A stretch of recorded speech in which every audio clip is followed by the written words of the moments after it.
শুভ দুপুর বন্ধুরা, লিটমাস চ্যানেলের পক্ষ থেকে নতুন আরেকটি ভিডিও নিয়ে চলে আসলাম আপনাদের সামনে। আর আমার আগের যে ভিডিওগুলো আপনারা দেখেছেন আমার নার্সিং পয়েন্ট, আজকেও নতুন একটি ভিডিও। এই নার্সিং পয়েন্টে গত দুদিন আগে ক্যালসিয়াম কার্বনেট চুন দেওয়া হয়েছিল। আর দেখেন এখনও সেই চুনের কিছুটা দেখা যাচ্ছে। তারপরে এখানে আবার নতুন করে কিছু পানি দেওয়া হয়েছে, যার কারণে আজকে আরেকটু চুন দেওয়া হবে এখানে। আর চারপাশের অবস্থা দেখেন, আজকে চারপাশের নতুন করে পানি ঢোকানোর পরের অবস্থা। আর আজকে চারপাশ দিয়ে ভালো করে যেখানে ময়লা আছে, যেগুলো একটু বন হয়েছে, যেগুলা বন ঘাস পাতা, এগুলা সব উঠাই দেওয়া হচ্ছে। আর আমাদের সেই সবার পরিচিত রতনদা আছে আমাদের সাথে, যে এগুলা সব দেখাশোনা করে। এই নার্সিং পয়েন্টটা সম্পূর্ণ তার নিয়ন্ত্রণেই থাকে। আপনারা দেখতে পাচ্ছেন তাকে, কত সুন্দর করে সে নার্সিং পয়েন্টটা রেডি করেছে দেখেন। এই নার্সিং পয়েন্টের সম্পূর্ণ কৃতিত্ব রতনদার উপরেই যায়। আসলে আমার এখানে কোনো কৃতিত্বই নাই বলা যায়। এটা সম্পূর্ণ রতনদারই হাতে তৈরি এই নার্সিং পুকুর। দেখেন কিভাবে আসলে এখান থেকে যে পানি ঢোকানোর পর ওই নার্সিং পুকুরটি প্রায় 15 দিন হয়ে গেছে, এখানে আমরা পানি রেখে দিছি। যদি একটু বৃষ্টি হয় তাহলে হয়তো আর একটু ভালো হবে। আর এখানে পানির পিএইচ এখানে যথাযথভাবে মেনটেন করা হয়েছে। 7 মেনটেন করা হয়েছে এখানে, 7.1 বা সামথিং এরকমই। তো এখানে একটা ছোটো শেড করা হয়েছে দেখেন, যাতে শেডটা যদি একটু নষ্ট হয়ে গেছে, তো আপনারা যারা এরকম নার্সিং পয়েন্ট করবেন, যে কোনো একটা কর্নারে শেডের ব্যবস্থা করবেন, যেন মাছ একটু ছায়া পায়। না হলে পানি যখন গরম হয়ে যাবে পুরা, তখন আসলে মাছগুলা মারা যেতে পারে।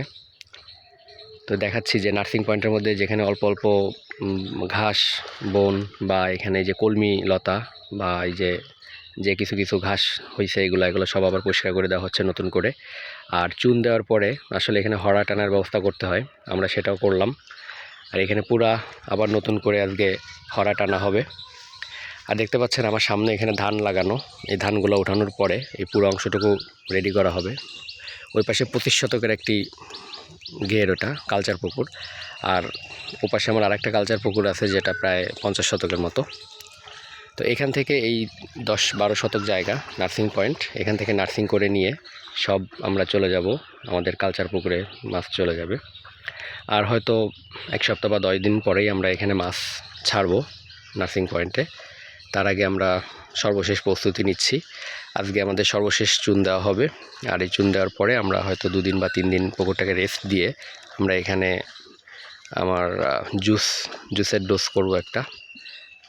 তারপরে কিছু মিনারেল প্রয়োগ করে আমরা পানিটাকে টেস্ট করে যে আসলে কি অবস্থায় আছে, এর পিএইচের মাত্রা বা এর আয়রনের কি অবস্থায় আছে, এগুলো সব দেখে আমরা নতুন করে এখানে প্রসেসিং করে আমরা দেন এখানে পিএল দিয়ে দিব।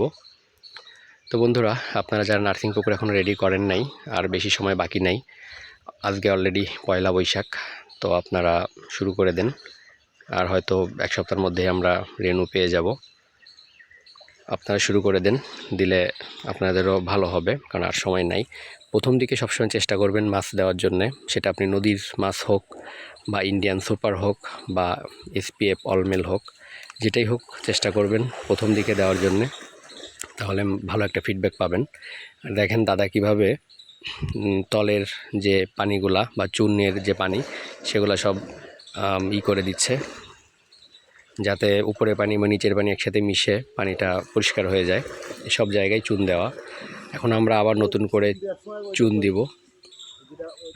তো বন্ধুরা, আজকে এখনকার ভিডিওটা এই পর্যন্তই। আমার পরবর্তী ভিডিও দেখার জন্যে চ্যানেলটি সাবস্ক্রাইব করে রাখবেন। আমার নার্সিং পুকুরে আপডেট দিব, প্রতি মুহূর্তে আমি নার্সিং পুকুরে আপডেট দিব। দেখতে থাকেন আমার ভিডিও।